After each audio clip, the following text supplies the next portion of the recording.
우리가 교사라고 이야기했는데 그럼 교사란 무엇일까요? 교사란 가르치는 사람입니다.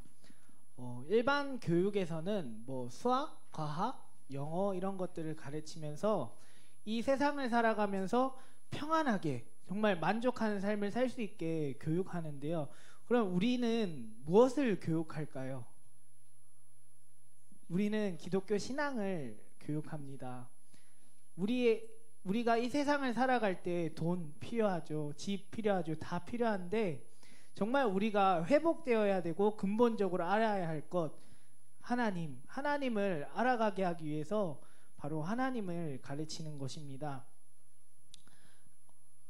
마태복음 28장 20절에서 예수님께서는 말씀하셨습니다. 내가 너희에게 분부한 모든 것을 가르쳐 지키게 하라. 볼지어다 내가 세상 끝날까지 너희와 항상 함께 있으리라 하시니라. 분부한 모든 것을 가르치라고 말씀하셨습니다. 그래서 하나님을 알아가고 믿음이 자라갈 수 있게 하셨습니다. 그 이유에 대해서 디모데후서 3장 16절 17절 모든 성경은 하나님의 감동으로 된 것으로 교훈과 책망과 바르게 함과 의로 교육하기에 유익하니 이 뒤에 바로 말하고 있습니다. 이는 하나님의 사람으로 온전하게 하며 모든 선한 일을 행하기에 온전하게 하려 함이라. 하나님의 온전한 사람으로 세우기 위해서 우리는 기독교 교육을, 아이들에게 기독교 신앙을 가르치는 것입니다. 그렇기에 우리 모두는 교사여야 하고 우리는 교사가 되어 아이들을 가르쳐야 한다는 것입니다. 두 번째로 영혼을 돌보는 사람입니다. 이 세상에 영혼을 돌보는 사람이 얼마나 있을까요? 저희밖에 없습니다. 교회밖에 없습니다. 영혼을 돌보는 사람. 다른 데에는 그냥 육신을 뭐 잘 보살필 수 있고 그렇겠지만은 우리는 하나님의 말씀으로 이 아이들의 영혼을 한 명 한 명 보살펴야 합니다. 이 아이들은 하나님의 형상으로 지어졌고 하나님의 형상으로 회복되어 하나님께 더욱더 나아가야 하기 때문입니다. 그리고 세 번째로 하나님이 세우신 사람입니다. 임용고시 쳐서 교사가 되고 뭐 학원 강사 될 수 있습니다. 그러나 그 직업들은 분명히 뭐 하나님이 세우신 그 부분에서 세우신 사람도 있지만은 여기에 있는 모든 사람들은 하나님이 교사로 세우셨습니다. 고린도전서 12장 28절에서 보면 하나님이 교회 중에 몇을 세웠으니 첫째는 사도요, 둘째는 선지자요, 셋째는 교사요. 에베소서 4장 11절은 그가 혹은 사도로 혹은 선지자로 혹은 복음 전하는 자로 혹은 목사와 교사로 주셨으니 말하고 있습니다. 이렇듯 우리 교사들은 하나님께서 세우신 사람이라는 것입니다. 우리 아이들의 교사로서 하나님께서 우리를 세우셨습니다. 믿으시길 바랍니다. 네. 그렇다면 이 교사는 왜 필요할까요?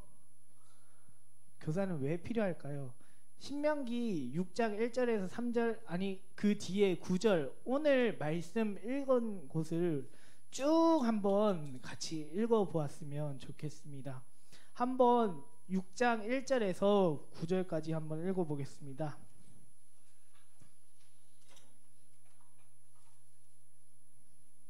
함께 봉독하겠습니다. 이는 곧 너희의 하나님 여호와께서 너희에게 가르치라고 명령하신 규례와 법도라. 너희가 건너가서 차지할 땅에서 행할 것이니 곧 너와 내 아들과 내 손자들이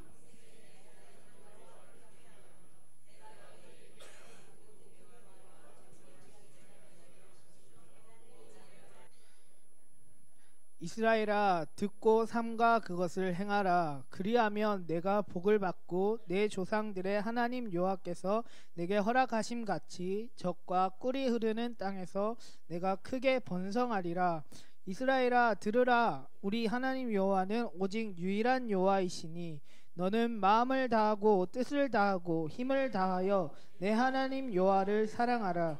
오늘 내가 내게 명하는 이 말씀을 내 자녀에게 부지런히 가르치며 집에 앉았을 때든지 길을 갈 때든지 누워 있을 때든지 일어날 때든지 이 말씀을 강론할 것이며 너는 또 그것을 내 손목에 메어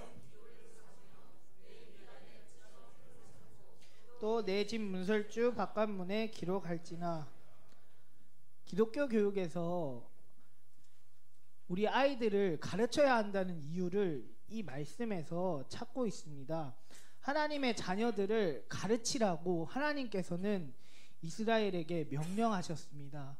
그렇다면 하나님은 왜 우리들에게, 이스라엘 백성에게 아이들을 가르쳐야 한다, 말씀을 강론해야 된다, 문설주에 발라야 된다, 이거 이렇게 저렇게 해야 된다라고 왜 우리에게 말씀하고 계실까요?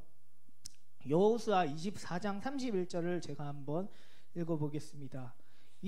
이스라엘이 여호수아가 사는 날 동안과 여호수아 뒤에 생존한 장로들 곧 여호와께서 이스라엘을 위하여 행하신 모든 일을 아는 자들이 사는 날 동안 여호와를 섬겼더라. 사사기 2장 7절도 한번 읽어보겠습니다. 백성이 여호수아의 사는 날 동안과 여호수아 뒤에 생존한 장로들 곧 여호와께서 이스라엘을 위하여 행하신 모든 큰 일을 본 자의 사는 날 동안에 여호와를 섬겼더라. 지금 이 말씀에서 하나님께서 행하신, 여호와께서 행하신 그 일들을 아는 자들이 여호와를 섬겼다라고 말하고 있습니다. 그런데 참 아이러니한 게 2장 7절까지만 해도 적혀있는 여호와를 섬겼다라고 말하고 있는데요, 10절을 한번 읽어보겠습니다.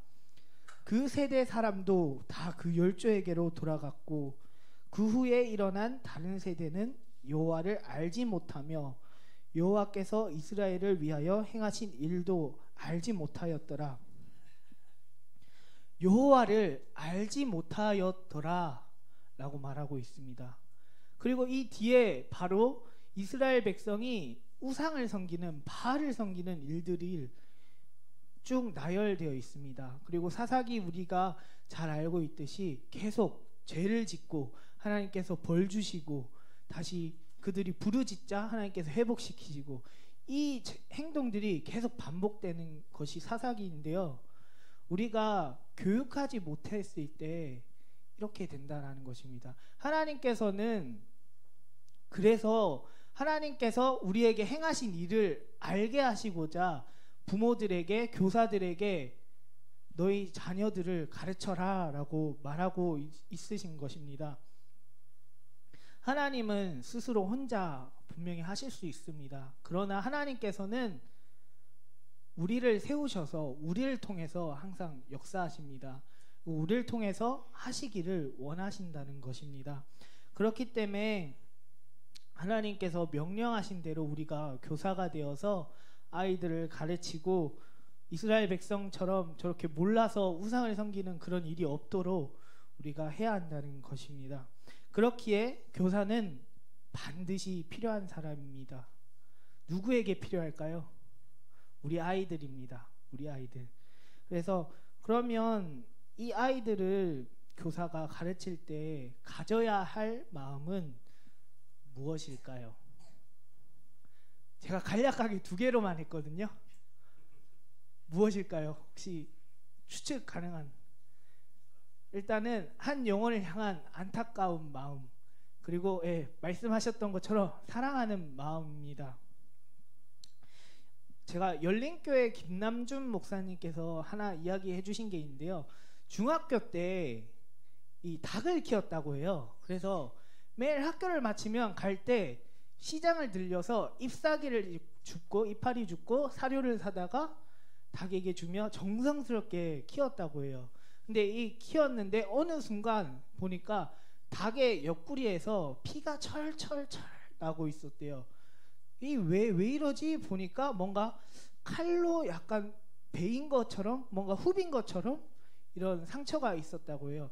그렇게 그냥 지나고 있는데 나중에 딱 보니까 쥐가 닭장 속에 들어와서 이 닭의 옆구리를 파먹고 있었다고 해요. 근데 닭은 이 아픈데도 그것도 모르고 계속해서 그냥 있었다고 해요. 그래서 이 김남준 목사님께서 이 닭장을 딱 철망 제대로 쳐서 지가 틈타지 못하게 이렇게 막았다고 하는데요. 이렇듯 하나님을 모르고 구원의 길이신 예수 그리스도를 알지 못하는 영혼들은 닭과 같이 속수무책으로 당하고 있다는 것입니다. 교사는 인간이 누구인지를 새롭게 알게 된 사람입니다. 교사는 사람들이 세상에서 무엇을 누리며 살든지 목자이신 예수 그리스도를 알고 그의 사랑을 받고 그분을 사랑하는 관계 속에서 살아가지 않는다면 쥐에 물어뜯기며 살아가는 닭과 같이 아무런 대책도 없이 당하고 있다는 그 사실을 알고 있습니다. 그리고 사람들을 향한 하나님의 불붙는 사랑을 바로 누구보다도 잘 알고 있는 사람입니다. 그렇기에 우리는 예수님께서 사람들이 죄로 말미암아 사단의 권세에 의하여 괴롭힘 당하며 하나님에게서 버림받은 자처럼 내동댕이 쳐진 인간들의 영혼을 바라보시는 그 마음을 알고 있습니다. 얼마나 하나님이 이 영혼들이 나에게 돌아왔으면 하는지, 얼마나 이 아이들의 믿음이 자라서 장성한 분량까지 이르렀으면 하는지, 날마다 함께 동행했으면 하는 그 마음을 누구보다 알고 있고, 그 마음으로 우리는 아이들을 대하고 그 한 영혼 한 영혼을 대해야 한다는 것입니다. 이 마음을 가지고 교사로 우리는 섬겨야 합니다. 그리고 사진이 없네요. 원래 제가 사진을 내놓았는데 뭐였냐 하면 예전에 퓰리처상을 받은 사진인데요. 아프리카 어린아이가 이렇게 굶주려 가지고 이렇게 누워 있는데 저 좀 뒤에 독수리가 그 아이를 보고 있는 사진이었어요.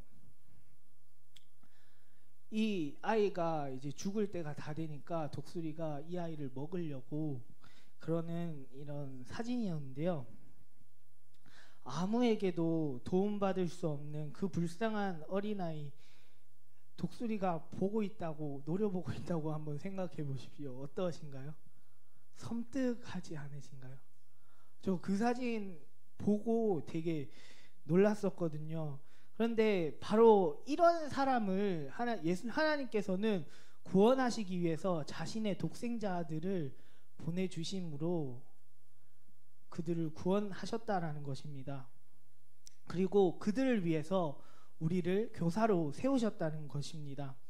그 영혼들을 구원으로 인도하고 풍성한 삶으로 인도하려고 하신 것입니다. 그래서 하나님께서는 그들을 얼마나 보호하시고 싶어하시고 사랑하시는지 우리가 그 마음을 알고 그 마음을 가지고 아이들을 사랑하며 더욱더 아이들에게 다가가야 한다는 것입니다. 제가 이 금강교회에 와서 되게 감명 깊었던 것 하나가 있는데요. 장로님들께서, 집사님들께서 아이들에게 와서 왔냐 하면서 이렇게 악수를 딱 하시는데, 제가 다른 교회에서 그렇게 장로님이나 집사님들이 뭐 주일학교 교사를 섬기거나 그러시는 분이 아닌데 아이들에게 와서 그러는 분들은 제가 한 번도 못 봤었거든요. 근데 이렇게 오셔서 막 인사하고 애들도 막 악수하고 막 이렇게 장난치시는 그 모습을 보니까 아이들이 참 진짜 사랑을 받고 있구나, 아이들도 이것을 알고 좋아하고 있구나라는 것을 되게 느꼈고 그런 생각이 들었는데요. 이와 같은 마음으로 준비하며 교사를 하려면 교사가 갖추어야 할 것이 있습니다. 그것은 여기 보이듯이 매일 말씀을 읽어야 합니다.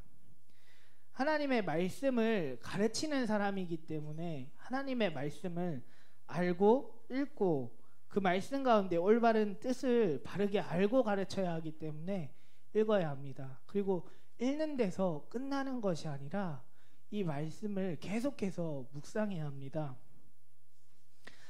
그래야 하나님이 자신에게 하시는 그 말씀을 민감하게 받을 수 있고 그 말씀대로 살아갈 수가 있고 이 아이들에게 그 말씀을 또 보여주고 가르쳐 줄 수 있기 때문입니다.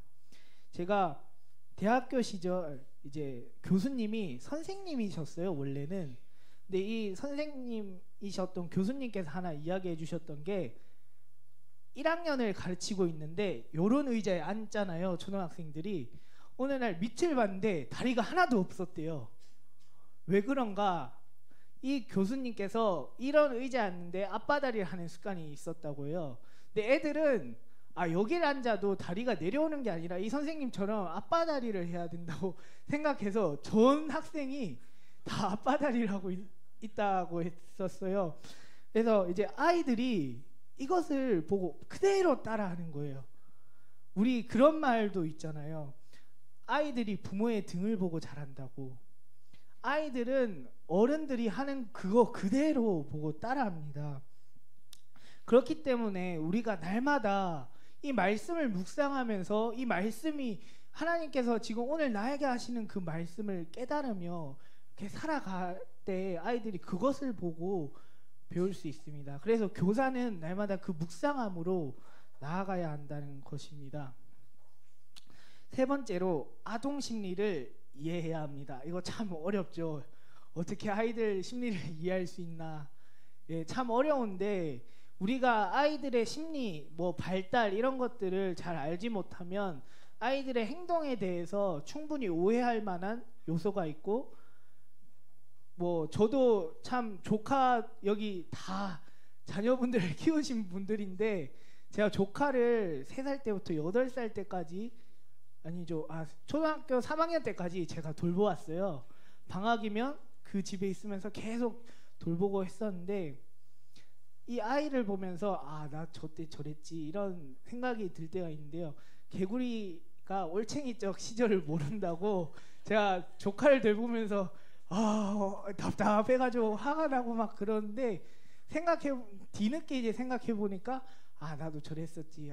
우리 부모님 얼마나 고생하셨을까 이 생각을 했는데요. 이 아이 심리를 잘 모르면 저 혼자 해석하고 이렇게 제가 조카를 오해했듯이 아이들을 충분히 오해할 수 있는 요소가 있겠다 이런 생각이 들더라고요. 그리고 확실히 이 책이나 이런 데 제가 찾아보니까 이것이 정말 중요하다고 합니다. 그래서 우리가 심리를 잘 알아야 합니다. 그리고 늘 연구하는 교사가 되어야 합니다. 무엇을 연구해야 할까요? 말씀을 연구해야 할까요? 아니면 아이들을 연구해야 할까요? 교사는 아이들을 가르치는 사람입니다. 근데 아이들의 흥미, 취미, 특기 이런 것들을 모르면 아이들과 소통하기도 힘들고 세대가 바뀔수록 저 때는 다른 만화가 유행이었고 축구가 유행이었고 이런데 이 세대 아이들은 저는 드래곤볼 이런 걸 만화를 봤다면 이 세대는 뽀로로 혹은 터닝 메카드 처음 들으실 수 있는데 그런 만화들을 보더라고요. 이런 것들을 알게 되면 야 터닝 메카드 너 있어? 이 카드 있어? 이 장난감 있어? 이런 대화를 할 수 있으려면 이 아이들이 뭘 좋아하는지 요새 뭘 하고 있는지 그것들을 알아야 하기 때문에 늘 연구해야 한다는 것입니다. 그래서 이제 우리가 이렇게 제가 갖추어야 할 마음, 어떤 사람, 무엇을 해야 하고 이런 것들을 말씀드렸는데요. 그래서 교사는 바로 친구의 역할을 해야 합니다. 이 아이들은 이제 대부분 고민이 있으면 어른한테 이야기하기보다 친구들과 대화를 한다고 합니다. 그렇다면 내가 친구가 된다면, 내가 동훈이의 친구가 된다면 어떻게 할까요? 동훈이가 저에게 와서 이야기하지 않을까요? 제가 아이들의 친구가 된다면 아이들은 저에게 이야기할 겁니다. 그래서 우리가 친구가 되어서 아이들의 고민을 들어주고 바른 길로 인도해야 한다는 것입니다. 그래서 인격적인 관계를 맺어서 공감대를 형성할 수 있고 관심과 사랑을 줄 수 있어야 한다는 것입니다. 둘째로 상담자가 되어야 합니다. 셰익스피어가 이런 말을 했어요. 13세부터 20세 사이에 시기가 없었으면 좋겠다. 아예 잠들어 버렸으면 좋겠다. 이만큼 아이들이 이 시기에는 고민이 많고 스트레스도 많이 받고 한다는 거예요. 우리가 겪었듯이 이 아이들이 그대로 겪고 있다는 것입니다. 그래서 요즘은 근데 13세부터가 아니라 대려 초등학생인데도 참 이때 할 만한 고민인가 싶을 정도로 고민하는 아이들을 몇몇 보게 됩니다. 이렇게 아이들이 그런 고민을 하고 있을 때 이 문제를 바르게 지적해주고 바른 길로 인도해 주어야 한다는 것입니다. 세 번째로 조력자입니다. 교사는 이 교회 학교 안에, 주일학교, 중고등부 안에 학생들을 돌보는 사람입니다. 돌본다라는 단어는 격려와 자극, 인도와 보살핌, 사랑과 협력, 이런 뜻을 지니고 있습니다. 교사는 자신이 가르치는 학생들에게 말이나 글로써 또는 기도로써, 전화로서 장성한 분량에 이룰 수 있도록 도와줘야 한다는 것입니다. 그리고 네 번째로 교정자. 잠언 29장 15절은 채찍과 꾸지람이 지혜를 주거늘 임의로 하게 버려두면 그 자식은 어미를 욕되게 하느니라.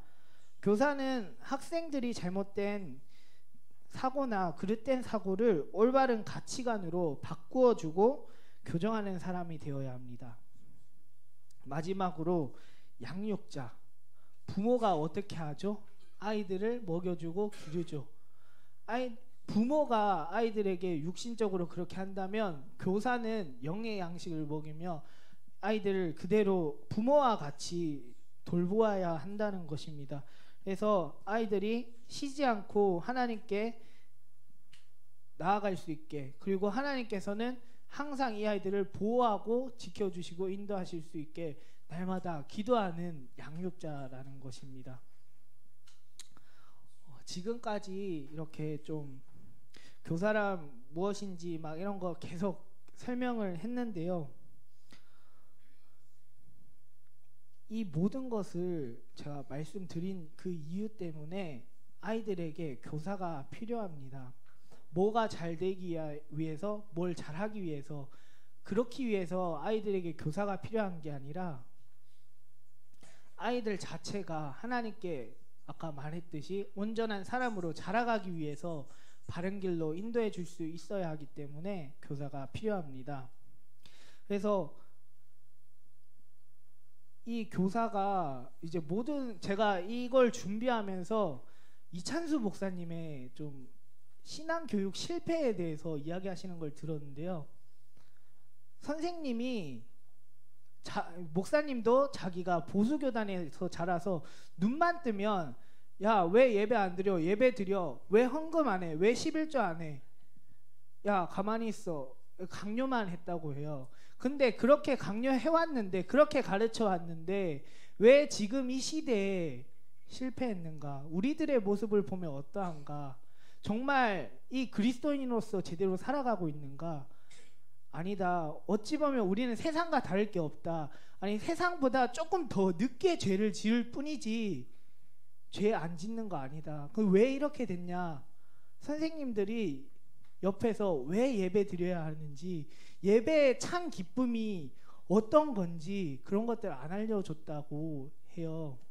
근데 참 그 목사님의 말씀을 들으면서 그게 참 와닿았어요. 예. 저 또한 아이들에게 얘들아, 예배는 기쁜 거야. 예배는 좋은 거야. 근데 왜 기쁜지, 왜 좋은지, 왜 헌금을 해야 되는지 이런 것들을 분명하게 보여주고 살고 있나? 라는 생각을 하게 되더라고요. 그래서 가르치지만 우리가 증명해야 된다라는 것입니다. 그래서 아이들 옆에 있어서 아이들에게 보여줌으로써 얘야, 예배의 기쁨은 이런 거야, 이렇게 가르쳐 주라는 것입니다. 그리고 이 교육이 정말 아이들에게 잘 되어야, 이 아이들이 자랄 때, 지금 우리 교회 청년들의 자녀가 있지 않습니까? 이 아이들이 자랄 때 누가 교사가 되어 있을까요? 바로 지금 여기 있는 아이들입니다. 이 아이들이 지금 청년들의 자녀의 교사가 될 사람들입니다. 그렇기 때문에 이 아이들이 바르게 교육받고 바르게 자라가며 온전한 사람이 되어야, 하나님의 은혜가 이 아이들에게 잘 전달되어야 이 아이들이 교사가 되어서 우리 다음 세대, 지금 다음 세대가 아니라 그 다음 세대인 아이들에게 바르게 가르칠 수 있고 하나님의 은혜를 더 잘 전해 줄 수 있다라는 것입니다. 그래서 이거를 좀 우리가 분명히 기억하면서 정말 중등부의 주일학교의 영유치부의 교사로 함께 섬겼으면 좋겠습니다. 그리고 여기 혹시 수영 잘 하시는 분 계신가요? 태연이, 민혁이 잘한다고 하는데, 예, 수영을 정말 잘한다고 하더라도 물고기보다 잘할까요? 물고기보다 잘할 수는 없을 거예요. 왜냐하면 물고기는 불에가 있기 때문에 가만히 있어도 물에 뜨죠. 헤엄치면 막 자유자재로 돌아다녀요. 근데 물고기 중에 불에 없는 물고기가 있어요. 그게 뭔지 아시나요? 예, 동화가 말인데 상어입니다. 상어가 불에가 없어요. 그래서 가만히 있으면 가라앉아요. 그래서 잘 때도 계속 움직여야 돼요. 근데 이 상어가 쉼없이 움직이니까 바다의 정복자가 되었습니다. 우리 교회들이 지금 한국교회가 아이들이 없다. 2017년 통계를 보니까 어른이 83% 정도 되고요. 아이들이 10몇 %밖에는 되지 않았습니다. 83% 되니까 지금 괜찮지 라고 말하지만 그 다음 세대를 보면 어떨까요? 절반으로 줄고 또 절반으로 줄고 계속 줄고 하면 안 된다라는 것입니다. 근데 우리 교사가 있기에 이렇게 부족하다, 결핍하다 그렇게 말하지만은 불에 없는 물고기인 상어가 그렇게 막 발버둥 치고 막 움직이니까 바다의 정복자가 되었듯이 우리가 교사가 되어서 막 움직인다면, 상어와 같이 그렇게 다닌다면 교회 절대 뭐 결핍이다, 문제다 할 일 없습니다. 교사가 있기에 우리 교회에 희망이 있고 소망이 있습니다. 그리고 이제 마지막으로 우리가 아이들에 대해서 이해하기 위해서 신체적, 인지적, 사회적, 정서적, 신앙의 특성을 한번 살펴보고 마치려고 하는데요. 근데 일단은 아기들이 있으신 이제 분들이 있는데, 뭐 그런 분들은 일단은 이 제가 나눠드린 종이를 전달해 주시면 좋겠습니다. 그래서 아이들의 특성을 알고 자녀를 기를 때 어떻게 하면 더 좋을지 이것을 보면서 고민하면 좋겠고요. 지금 이 시간에는 일단은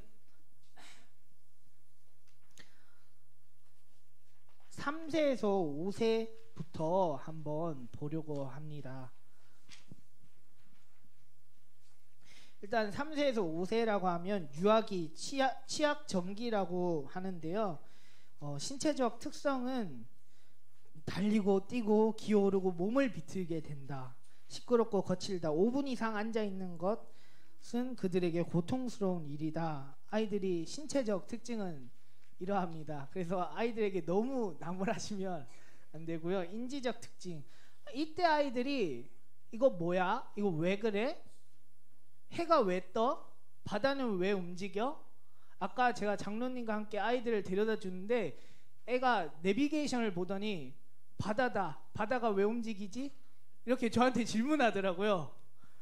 제가 이거 바다는 아닌데 이거 움직이는 거 어떻게 밀물 썰물 이야기하면 되나?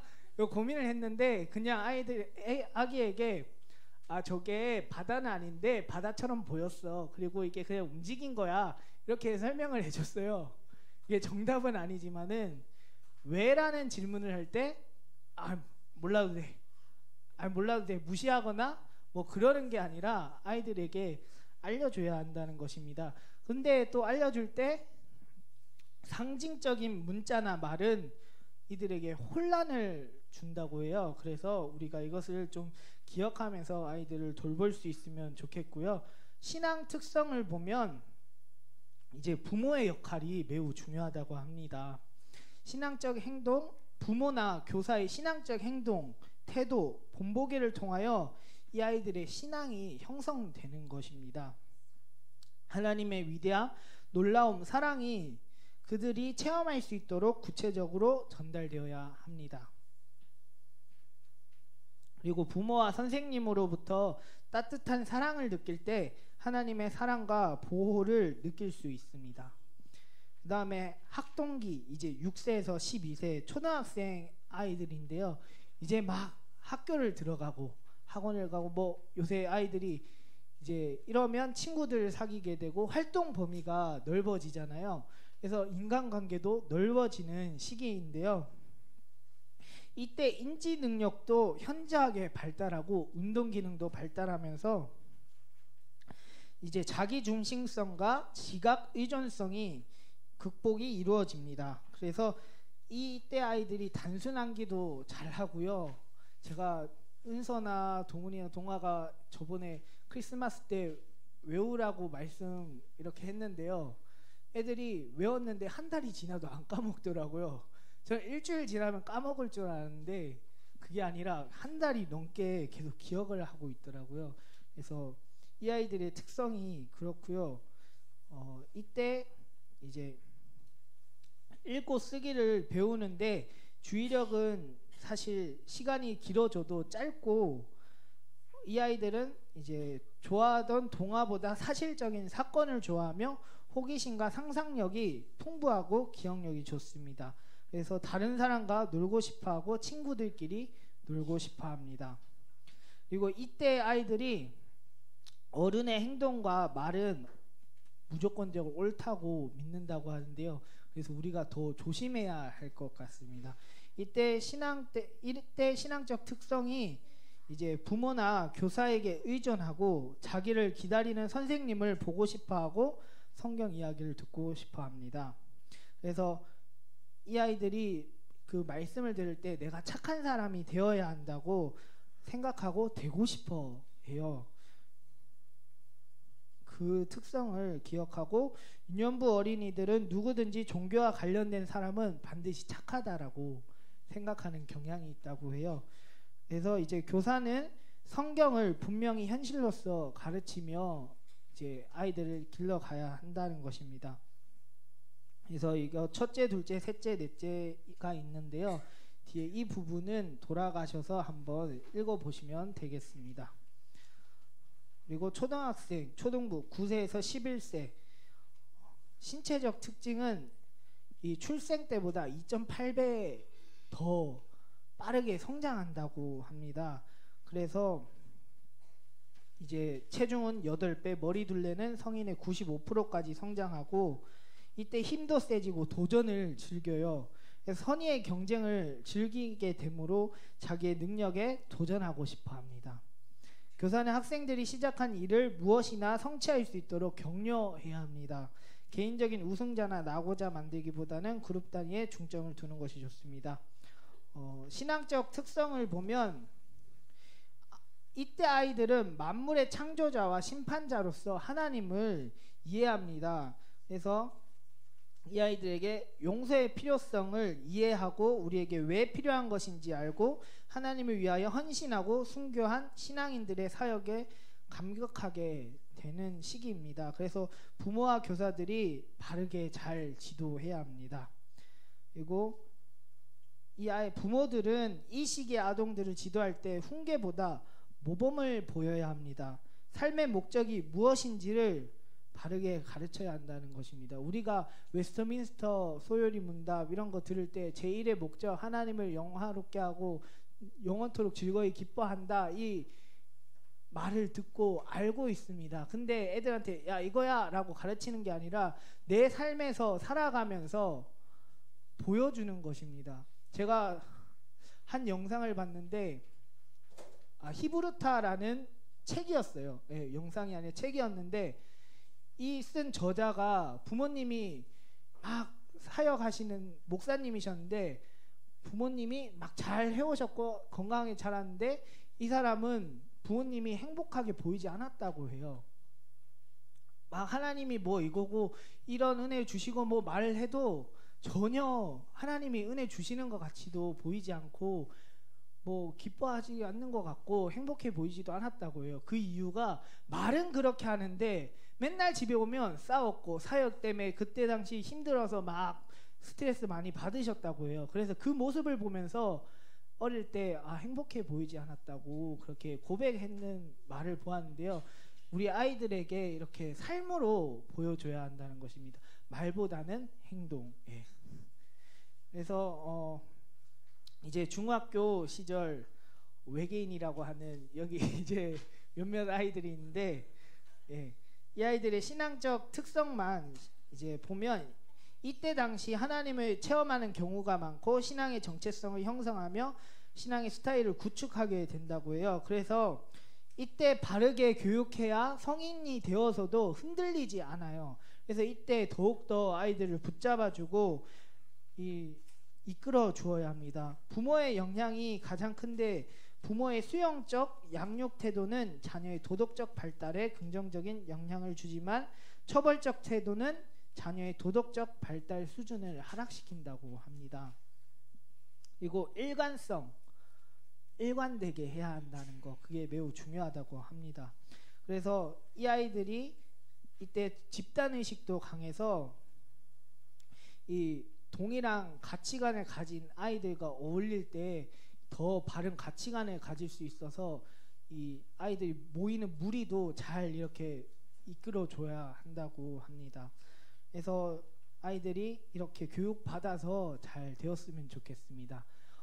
정말 아까도 마지막으로 이것만 보고 끝낸다 했는데 참 이걸 준비하면서 하고 싶은 말이 참 많더라고요. 근데 마지막으로 딱 하나 감명받은 말이 있는데요. 사과 안에 씨는 몇 개인지 우리가 셀 수 있죠. 사과 안에 들어있는 씨앗은 저희가 쪼개서 몇 개인지 셀 수가 있는데 씨앗 안에 사과는 몇 개인지 우리가 셀 수 있나요? 없습니다. 우리 아이들이 지금 몇 명이 있다 이거 보이는데요. 이 아이들이 정말 바르게 자라서 이 아이들이 맺을 열매들 생각하면 우리는 얼마나 맺힐지 알 수 없습니다. 그런데 사과를 씨앗을 심고 바르게 자란다면 더 많은 풍성한 열매를 맺겠지만은 우리가 그렇지 못한다면 알 수 없듯이 많이 맺지 못한다는 것입니다. 그래서 우리가 이 아이들을 더욱더 바르게 교육하고 잘 이끌어 주면서 하나님의 사람으로 온전한 사람으로 자라갈 수 있게 할 수 있기를 주님의 이름으로 축복합니다.